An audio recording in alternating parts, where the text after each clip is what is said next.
no way I'm able to talk about all those issues. I'm just going to concentrate on a couple of things today, but I thought if people, I don't mean to focus things down, if people want to ask any questions at the end, I'm very happy to address them.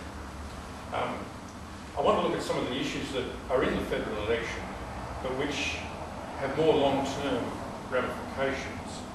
I'm not sure who's going to win the election. I don't think it's a lay-down misère by any means. I hope Labor wins with a huge majority, and I hope the Greens control the Senate. That's my view, but I think it's going to be a lot closer than that. But I think certainly the issues I want to talk about are not going to go away whoever wins, and in a way they're not going to be solved whoever wins.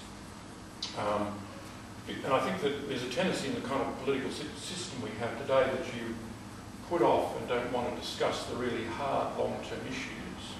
They are too hard, and politics becomes a short-term matter of spin and PR, and matters of substance often don't get discussed. I'm going to read, I feel more comfortable reading, so if you don't mind, I organise my thoughts that way. It used to be, and you're talking really about my own political background in the left, it used to be that in Australia, those with a long-term vision were mostly on the left.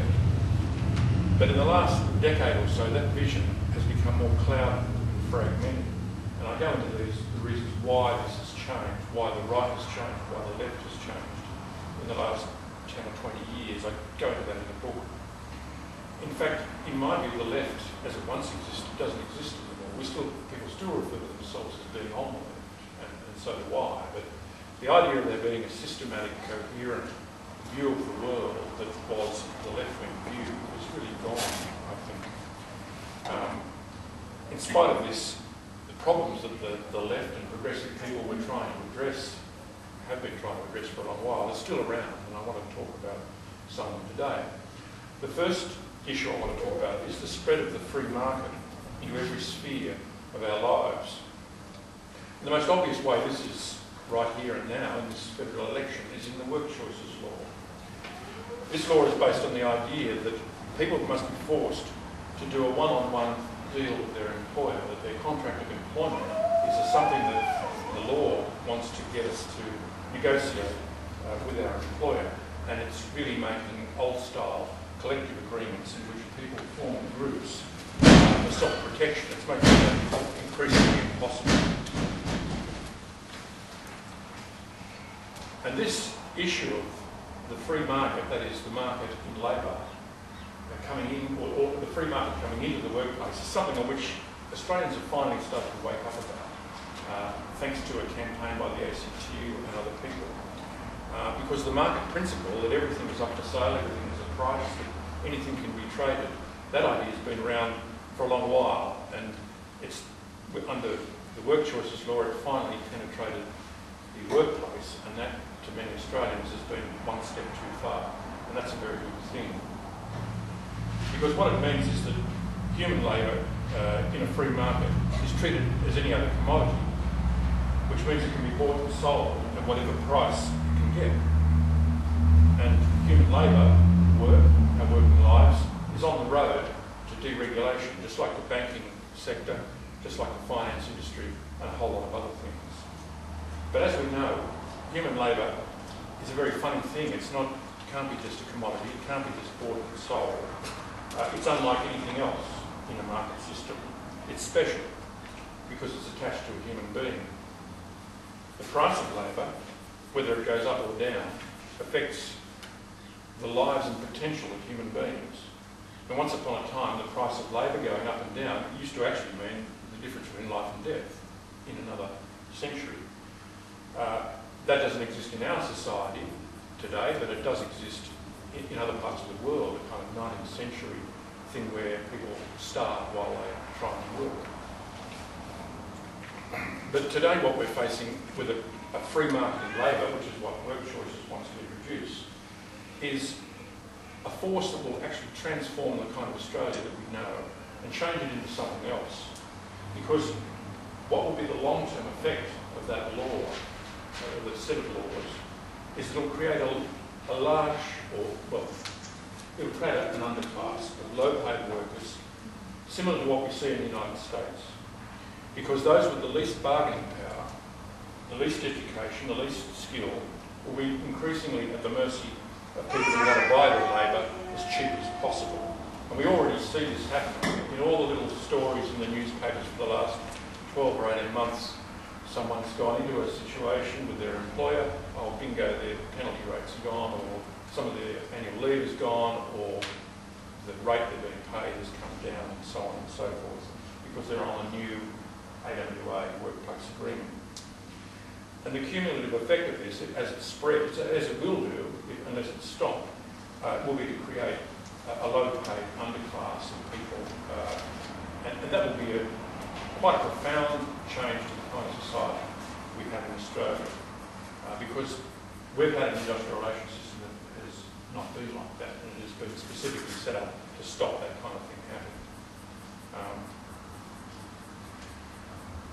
I'm talking a fair bit about the work choices situation because it symbolises something.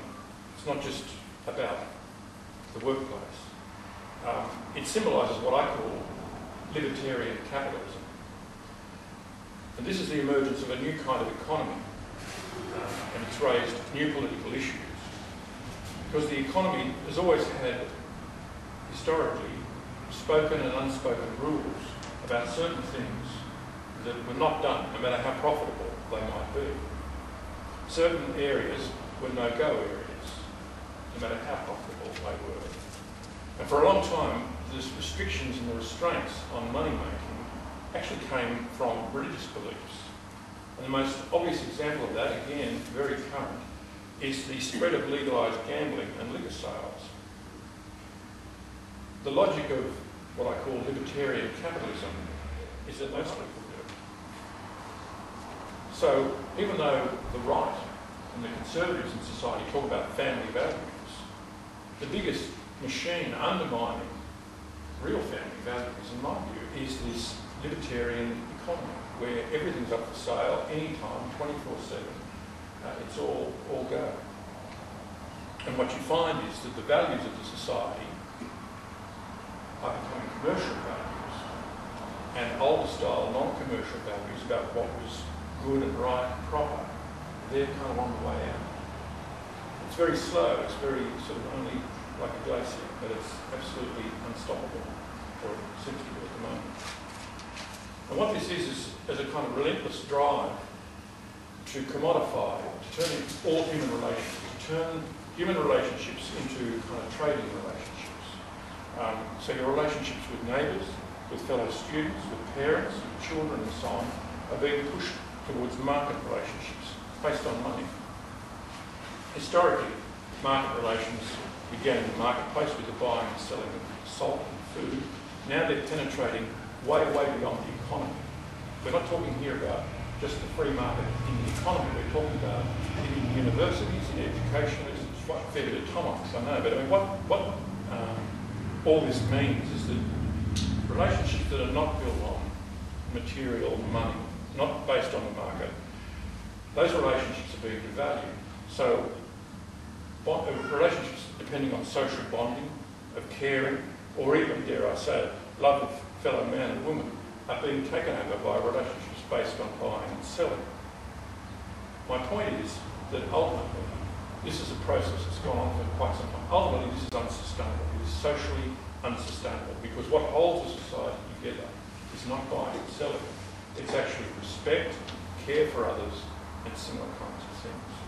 So the first point I want to make is that we are on a road with the kind of free market capitalism we have, which is socially unsustainable. It actually doesn't suit human beings to live this way.